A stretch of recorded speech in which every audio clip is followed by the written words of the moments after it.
In May, there was a link on the slide deck, and if you wanted to access the slide deck from your tablet or your phone, you could do that during the service. That link will also be in the comment box on the YouTube posting that we put up every week. And so you can access it and at least look at the notes and what verses we covered if you wanted to reference back to that. And it'll be on all of the slides, so you'll see it continuously this morning. We read a book as a leadership team called Miraculous Movements a couple of years ago. I don't know if any of you have read it, but it's a great book. It has to do with how Christians in predominantly Muslim countries are going about transforming people and converting them to Christianity. And one of the things that it talks about is that they have these Bible study groups that start, and part of the model for the Bible study group is that they read through a text continuously without any teaching, and they just read through it to listen and hear the words that God has. And so I wanted to try that this morning. Before we get into teaching and going verse by verse and looking at the text, I asked Dane if he would read the text, and I ran that by him last Sunday and said, hey, can you just pray about it and see if you would be all right with reading through the text, and you can pick your translation and just listen to the words that God has. And so I would pray that you guys would do the same thing this morning. Dane's going to come forward first. He's going to read through the text continuously. You don't have to follow along. Just listen to the words and try to hear the message that God has in his word. Amen? Thanks, Dane. Testing. The book of Ruth, chapter 1. In the days when the judges ruled Israel, a severe famine came upon the land. So a man from Bethlehem in Judah left his home and went to live in the country of Moab, taking his wife and his 2 sons with him. The man's name was Elimelech, and his wife was Naomi. Their 2 sons was Mahlon and Chilion. They were Ephrathites from Bethlehem in the land of Judah. And when they reached Moab, they settled there. Then Elimelech died, and Naomi was left with her 2 sons. The 2 sons married Moabite women. One married a woman named Orpah, and the other woman was named Ruth. But about 10 years later, both Mahlon and Chilion died. This left Naomi alone, without her husband, 2 sons, or her husband. Then Naomi heard in the Moab that the Lord had blessed his people in Judah by giving them good crops again. So Naomi and her daughter-in-laws got ready to leave Moab to return to their homeland.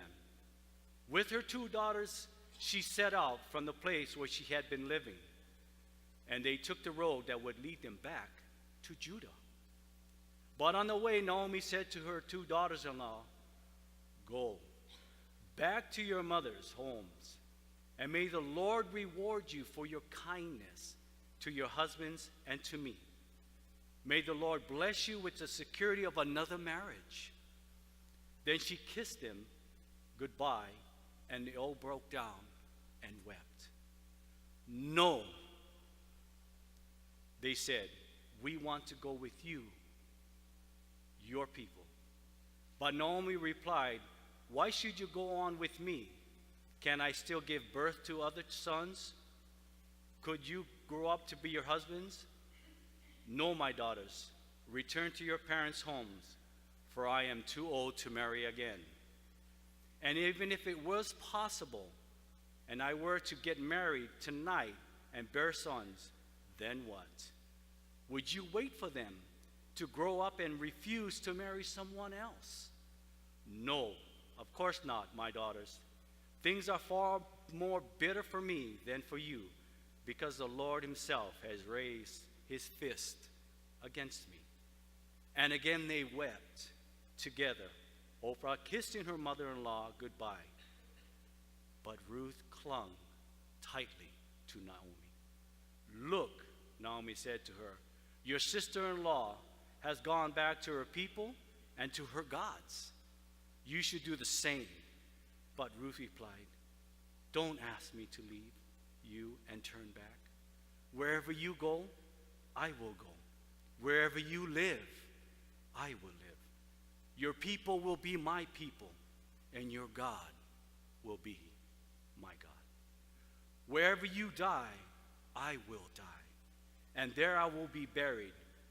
May the Lord punish me severely if I allow anything but death to separate us." When Naomi saw that Ruth was determined to go with her, she said nothing more. So the two of them continued on their journey. When they came to Bethlehem, the entire town was excited by their arrival. "Is it really Naomi?" the women asked. "Don't call me Naomi," she responded. "Instead, call me Mara. For the Almighty has made life very bitter for me. I went away full, but the Lord has brought me home empty. Why call me Naomi when the Lord has caused me to suffer, and the Almighty has set such a tragedy upon me?" So Naomi returned to Moab, accompanied by her daughter-in-law Ruth, the young Moabite women. They arrived in Bethlehem in the late spring at the beginning of the barley harvest. It's a great text, isn't it? It's a lot of content, there's a lot of verbiage, but I was blessed as I read it. And as I was reading and praying for where to go with this message, because I knew about a month ago that I would be taking this Sunday, I really was racking my brain about where to go, what to talk about. And as I read the book of Ruth, I read through the entire thing, and I decided to go with chapter 1 and to talk about loyalty. But as I was reading, I read through a few different books, and I personally just like the history books of the Bible, and that's what this is, because it's storytelling. It's telling what happened to these people, and then the thing that we have to do is take that history, that story, and see how we can learn from the principles that they talk about and apply it to our lives. But as I was reading, I love the history books because they just flow right through and they tell a continuous story. And I'm blessed by Ruth chapter 1. The question I have for you today is, who are you loyal to? Who are you loyal to? And again, as I was reading and praying, listened to that text and read it, that's the overarching message that came to my mind. I think that's the point of chapter 1 is loyalty. And so that's what I'm challenging you today in is who are you loyal to? And with that, are we loyal only to ourselves? And that's point 1. Are we supposed to be loyal only to ourselves? And I think in our culture, I hear that all too often. It's the mindset of like, okay, put yourself first, or worry about yourself, take care of yourself. And I think that we have this mindset of an individualistic society. Everything's about me. And so that's the first point. Are we supposed to be only loyal to ourselves? And should that be it? Or is there something deeper that we should be committed to? Ruth 1:1 says, "Now it came about in the days when the judges governed, that there was a famine in the land, and a certain man of Bethlehem in Judah went to sojourn in the land of Moab with his wife and his 2 sons." So before the book of Ruth and during that time, there were judges, and it talks about that in this verse, judges that were governing. And I wanted to talk about that history a little bit before we actually start digging in. So the judges were governing, and God would raise up judges to govern his people. And when we think of a judge in America, we think of a guy in a black robe, and he's sitting there with his gavel, right? That's a judge. But that's not necessarily the people that they're talking about here. The judges in this text, and even in the book of Judges in the Bible, which is right before Ruth, talks about people who were more like military leaders, crisis leaders. They would stand up because God's people were turning away, and they would lead them back and show them back to the way of God. And that's true even before the judges. The Israelites, God's people, had Moses. Right after that, they had Joshua. And then it went into the judges. And every time, continually, God would raise up a leader because his people were turning away. When they were there, everything seemed fine. They were getting back on the right path. And then all of a sudden, they would fall away again. And that's what we see even in the book of Judges, chapter 2, 18 and 19. When the Lord raised up judges for them, the Lord was with the judge and delivered them, talking about God's people, from the hand of their enemies all the days of the judge. For the Lord was moved to pity by their groaning because of those who oppressed and afflicted them. But it came about when the judge died that they would turn back and act more corruptly than their fathers, in following other gods to serve them and bow down to them. They did not abandon their practices or their stubborn ways. It's interesting, isn't it? I think that can apply to us even. We know what we're supposed to do. We know that we're supposed to follow God. We know how we're supposed to live. But I think that sometimes we don't abandon our practices and our stubborn ways. And so in the book of Ruth, when it's starting, it's during this period where the judges were governing, and it's talking about how God's people were going kind of back and forth in their nature. So again, God would raise up a leader. They would turn back to God. When that person was gone, they would turn back to their wicked ways. Ruth chapter 1, verse 2, the name of the man was Elimelech, and the name of his wife Naomi, and the names of his two sons were Mahlon and Chilion, Ephrathites of Bethlehem in Judah. Now they entered the land of Moab and remained there. One thing to point out in this verse, it's talking about Bethlehem. They lived in Bethlehem. Where was Jesus born? Response, Bethlehem. Yeah, absolutely. And we're going to tie that in kind of at the end of the message, but just a quick thing to point out. They were living in Bethlehem. They went out to the land of Moab. Verses 3 through 5. Then Elimelech, Naomi's husband, died, and she was left with her two sons. They took for themselves Moabite women as wives. The name of the one was Orpah, and the name of the other Ruth, and they lived there about 10 years. Then both Mahlon and Chilion also died, and the woman, talking about Naomi, was bereft of her two children and her husband.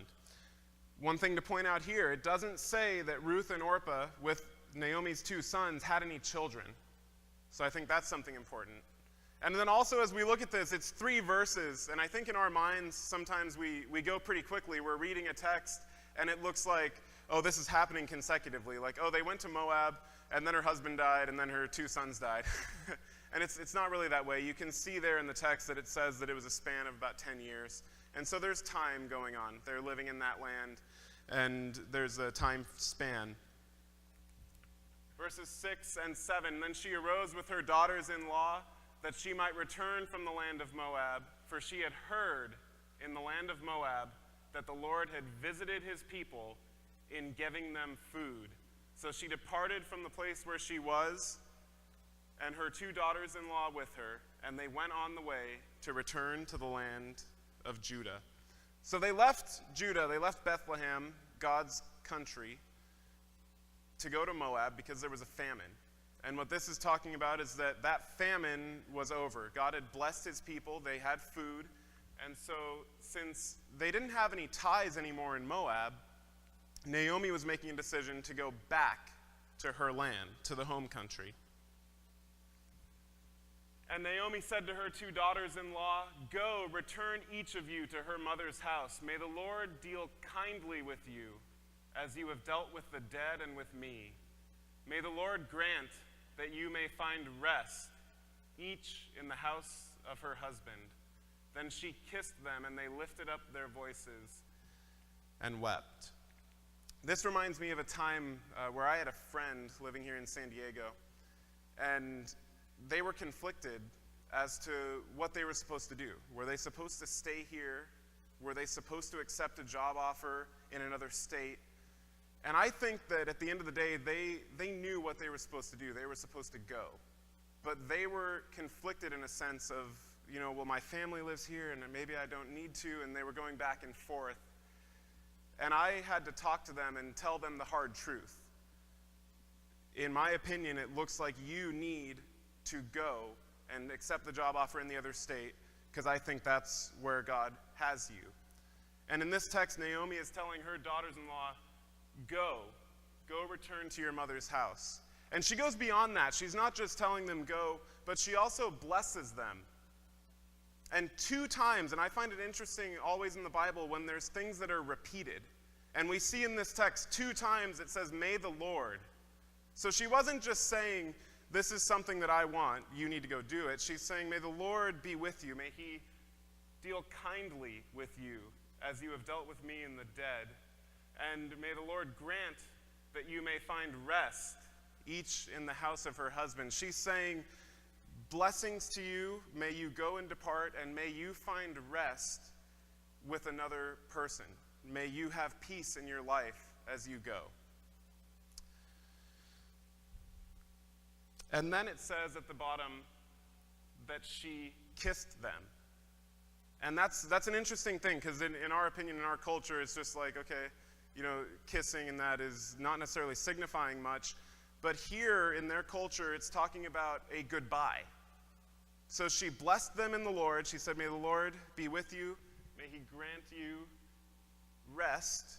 And then she kisses them goodbye. And it has finality in that. We're going to read verses 10 through 14 and then talk about them as well. And they said to her, no, but we will surely return with you to your people. But Naomi said, return, my daughters. Why should you go with me? Have I yet sons in my womb that they may be your husbands? Return, my daughters, go, for I am too old to have a husband. If I said I have hope, if I should even have a husband tonight and also bear sons, would you therefore wait until they were grown? Would you therefore refrain from marrying? No, my daughters, for it is harder for me than for you, for the hand of the Lord has gone forth against me. And they lifted up their voices and wept again, and Orpah kissed her mother-in-law, but Ruth clung to her. So she wanted them to go, to find another husband, and move on, is essentially what she's talking about. And I have a couple things to point out in these verses specifically. She says, first of all, for the hand of the Lord has gone forth against me. And just save that in your mind. Make a mental note of that, because we're going to talk about that at the end. But the hand of the Lord has gone forth against me. And then at the bottom it says that Orpah kissed her mother-in-law. And again, what does a kiss signify? Goodbye. So Naomi kissed her. She was talking to her and kissed her, and there was finality there. Orpah responded with the same way, saying goodbye. It's done with her. But Ruth clung to her. So I ask you, who are you loyal to? I think Ruth took the mindset of, I need to be loyal to my mother-in-law. And we're going to see that in the next verse. But are we loyal, again, only to ourselves? Or are we loyal to our family and friends? Or should there be something more than that? Do we need to go deeper than that? Because I think Ruth bridged that gap of saying, I'm going to stick by you. She clung to her. But do we need to go beyond just being loyal to our family and friends? 15 says, and then she said, behold, your sister-in-law has gone back to her people and her gods. Return after your sister-in-law. She went back to her people and her gods. Again, mental note, make note of that, because we're going to talk about it in a couple of verses. But Orpah left. She kissed her. There was finality. It was a goodbye, and she walked away. She went back to her people and her false gods, because I want to point that out. She was not following the God of Israel. She was not following the true God. She went back to her false gods. And Ruth was, again, making the point that she wanted to stay. She was clinging to her. And again, though, in this verse, Naomi is giving her an easy way out. of saying, you can go. Go back with your people like your sister-in-law did and be done with it. And let's see where the story goes. 16 and 17, but Ruth said, do not urge me to leave you or turn back from following you. And this is probably the most important couple verses in this text, by the way. I just love this. For where you go, I will go, and where you lodge, I will lodge. Your people shall be my people, and your God, my God. Remember the verse right before this, 15. Orpah went back to her people and her false gods. Ruth is saying, your people shall be my people, and your God, my God. Verse 17, where you die, I will die, and there I will be buried. Thus may the Lord do to me, and worse, if anything but death parts you and me. Ruth isn't just saying that she's loyal to Naomi.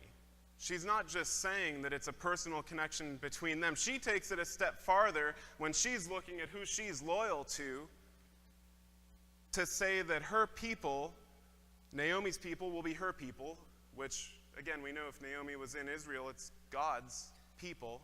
And beyond that, she goes farther to say that her God will be her God.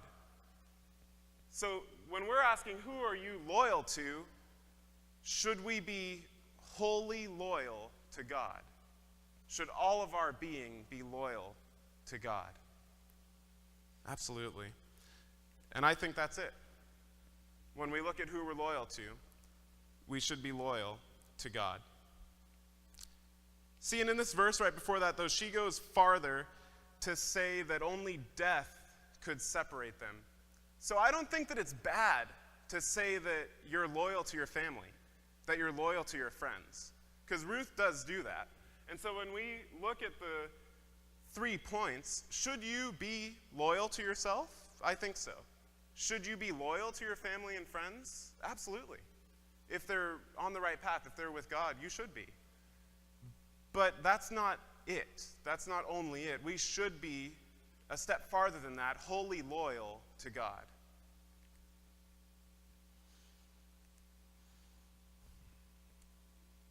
In Deuteronomy 7, 9 through 11, it says, know therefore that the Lord your God, he is God, the faithful God, who keeps his covenant and his loving kindness to 1,000th generation with those who love him and keep his commandments, but repays those who hate him to their faces to destroy them. He will not delay with him who hates him. He will repay him to his face. Verse 11 says, therefore, you shall keep the commandment and the statutes and the judgments which I am commanding you today to do them. Verse 9, it says, again, he is God, the faithful God, who keeps his covenant. And that's important. God will keep his promises. And that's what it's talking about here. For those who love him and keep God's commandments. And that's talking about us. And to clarify, in this verse specifically in Deuteronomy, God is addressing the Israelites. He's talking to his chosen people. But I think we can draw from this in order to see God's character. The character of God in this verse is saying that he will keep his covenant. He's going to keep his promise for those who love him and keep his commandments. And I think that can be very applicable to us. But again, I wanted to clarify, he is talking specifically to the Israelites here. And it goes on to say, therefore you shall keep the commandment and the statutes and the judgments which I am commanding you today to do them. We should be loyal as well. So if God is loyal, if he's willing to say that he's going to keep his promise and keep his commandments and to show his loving kindness to us, then we should in turn be wholly loyal to God. Now let's look at a New Testament verse, Matthew 26, verses 27 and 28. And when he had taken a cup and given thanks, he gave it to them, saying, drink from it, all of you, for this is my blood of the covenant. Catch that? Which is poured out for many for the forgiveness of sins. If we agree that God's character in Deuteronomy says that he will keep his covenants, that he will keep his promises, then we can agree that in Matthew 28, when he says that there is a blood of the covenant, we know that God can keep that promise too.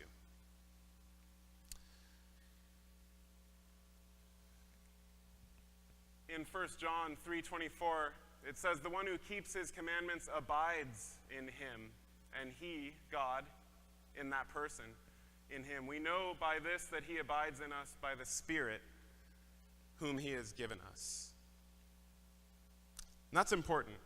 See, I think that if we're keeping his commandments, if we're abiding in him, and he is abiding in us, we should then be loyal to him. And we shouldn't be separated. And that's where we're going next. Romans 8:37-39. "But in all these things we overwhelmingly conquer through him who loved us.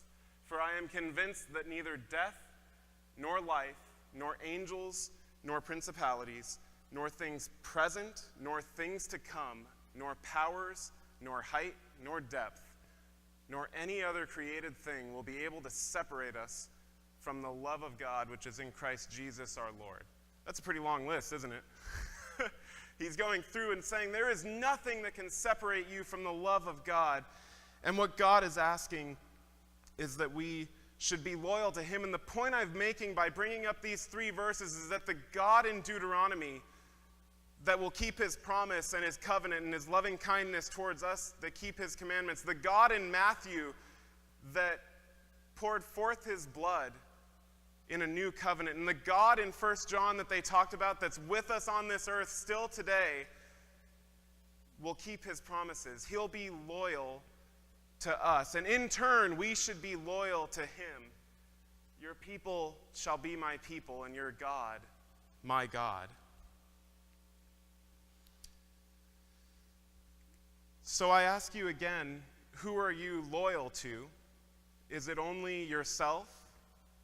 Is it only your friends and your family, or are you wholly loyal to God? Let's keep reading in Ruth.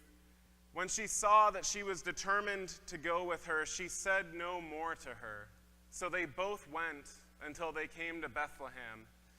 And when they had come to Bethlehem, all the city was stirred because of them, and the women said, 'Is this Naomi?' She said to them, 'Do not call me Naomi, call me Mara, for the Almighty has dealt very bitterly with me. I went out full, but the Lord has brought me back empty. Why do you call me Naomi, since the Lord has witnessed against me, and the Almighty has afflicted me?' So Naomi returned, and with her Ruth the Moabitess, her daughter-in-law, who returned from the land of Moab, and they came to Bethlehem at the beginning of the barley harvest." A couple things in this text. Naomi, when she comes into Bethlehem, tells them, "Do not call me Naomi, call me Mara," in verse 20. And literally her name, Naomi, meant pleasant. It was a good connotation. And she goes on to say, "Do not call me Naomi, call me Mara," which means bitterness, bitter. So she's literally telling them, don't say that I'm good, say that I'm bitter. For the Lord has afflicted me. And in the next verse, she says that the Lord has witnessed against me, and the Almighty has afflicted me. And I think that God's plan is so much bigger than what Naomi was seeing. And the important part about Ruth, when I said that I was reading the whole book and praying about it, was that Christ was born through the bloodline of David. And that started here. It started in Ruth when she was loyal and went back to Bethlehem, to the land where Jesus was born. She went back and said, "Your people shall be my people, and your God will be my God." And through that, we have the bloodline of David coming through. And so we're going to look at chapter 4 as well, one verse from there. But I'd like to invite the worship team back up as we're closing out. So when Naomi is saying that she's afflicted, she has issues, and God has dealt bitterly with her. She's not seeing the big picture of where God's going to go with it. And I think sometimes we can do the same in our life. We can be looking at a very small aspect and not seeing the full scope of things. verse 22 of chapter 4 in Ruth says, "And to Obed was born Jesse, and to Jesse, David." See, we talk about David. He's a king of Israel. He is mighty. It says he's a man after God's own heart.